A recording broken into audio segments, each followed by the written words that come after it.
Good evening friends, postal export गुरु channel में आप सभी का स्वागत है। दोस्तों, कई व्यूवर्स ये जानना चाह रहे हैं कि सेविंग अकाउंट और करेंट अकाउंट में क्या डिफरेंस है। दोस्तों, आज की वीडियो में हम इस पर चर्चा करेंगे। आप सभी से अनुरोध है कि इस चैनल को सब्सक्राइब कर लें ताकि आपको आने वाले वीडियो का ऑटो नोटिफिकेशन मिलता रहे।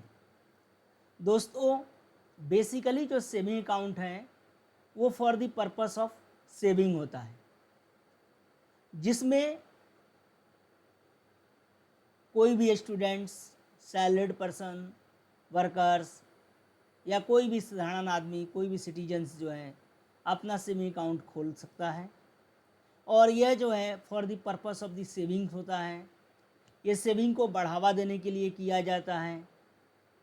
जबकि जो करंट अकाउंट होता है वो for the purpose of the business है, जहाँ ज़्यादा ट्रांजैक्शंस होते हैं, जहाँ डिपॉजिट करने वाले भी अलग अलग प्रकार के कई लोग हो सकते हैं बिजनेस रिलेटेड, और विड्रॉल की कोई लिमिट नहीं है।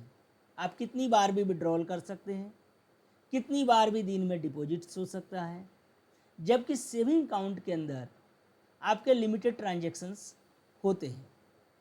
सामान्य तौर पर सेविंग अकाउंट में जो डिपॉजिट्स होता है वो नियोक्ता के जरिए, जो एम्प्लॉयर है वो करते हैं, या खुद की सेविंग्स आप जमा कर सकते हैं, या आपके नियर एंड डियर जो हैं वो उसमें डिपॉजिट्स कर सकते हैं। विड्रॉल भी इसमें लिमिटेड होता है। विड्रॉल किसी भी दिन आप अनलिमिटेड संख्या में नहीं कर सकते, जबकि करंट अकाउंट में आप अनलिमिटेड विड्रॉल कर सकते हैं। Unlimited times, unlimited transactions feasible है। सेविंग अकाउंट्स के अंदर एक इंटरेस्ट दिया जाता है। सो पर्पस ये होता है कि लोगों में एक सेविंग की भावना बढ़े, और इससे लोगों को ये भी एक उम्मीद होती है कि हमने जो भी पैसे जमा किए हैं उसमें हम कुछ पैसे अर्न कर रहे हैं। बिजनेस करंट अकाउंट बेसिकली एक बिजनेस अकाउंट है जिसमें किसी भी प्रकार का कोई इंटरेस्ट नहीं मिलता।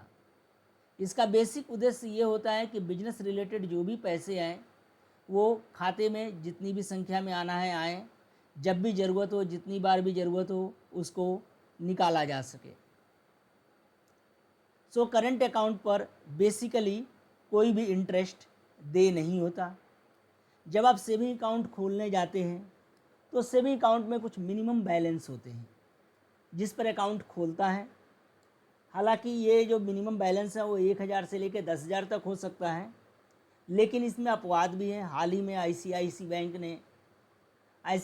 बैंक ने नए अकाउंट होल्डरों के लिए सेविंग अकाउंट में मिनिमम बैलेंस 50,000 तक कर दिया है।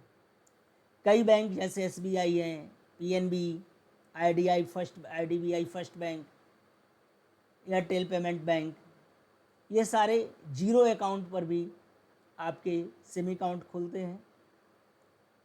जबकि करंट अकाउंट के लिए मिनिमम बैलेंस ज़्यादा होता है।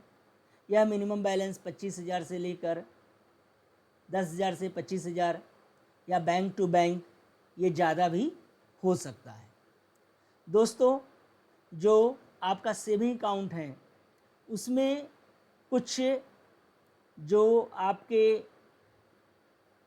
सैलरीड क्लास हैं उन लोगों को ओवरड्राफ्ट फैसिलिटी भी मिलती है। कुछ लोगों को, कुछ एक श्रेणियाँ जो है, जो सैलरीड क्लास है, उन्हें ही ओवरड्राफ्ट फैसिलिटी मिलती है। बाकी किसी के लिए भी सेविंग बैंक में ओवरड्राफ्ट की फैसिलिटी नहीं है। ओवरड्राफ्ट का मतलब है कि जो आपके खाते में बैलेंस है उससे ज़्यादा निकासी की सुविधा।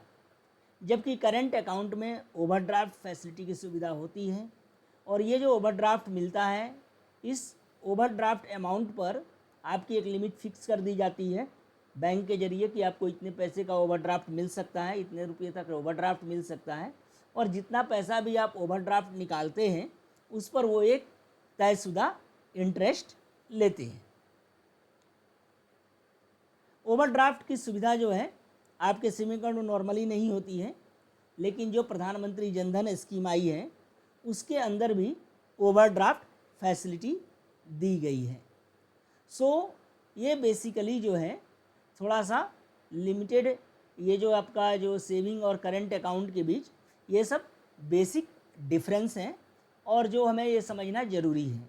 So for the purpose of the export आप कर रहे हैं, कोई बिजनेस कर रहे हैं, तो ऐसे में सेविंग अकाउंट से आपका काम नहीं चलेगा, आपको जो है इसके लिए करंट अकाउंट ही खोलना पड़ेगा। दोस्तों, इस वीडियो से संबंधित किसी भी प्रकार के प्रश्न के लिए, किसी भी प्रकार के शंका के निवारण के लिए आप जो है कमेंट बॉक्स में मेंशन कर सकते हैं, जिसका जवाब मैं आपको दूंगा। दोस्तों, इस वीडियो को आप ज़्यादा से ज़्यादा अपने मित्रों के बीच आप शेयर करें ताकि उनको भी ये जानकारी प्राप्त हो सके और इस करंट अकाउंट और सेविंग अकाउंट के बीच में जो उनकी दुविधा है वो दूर हो सके। इस वीडियो को देखने के लिए आप सभी का बहुत बहुत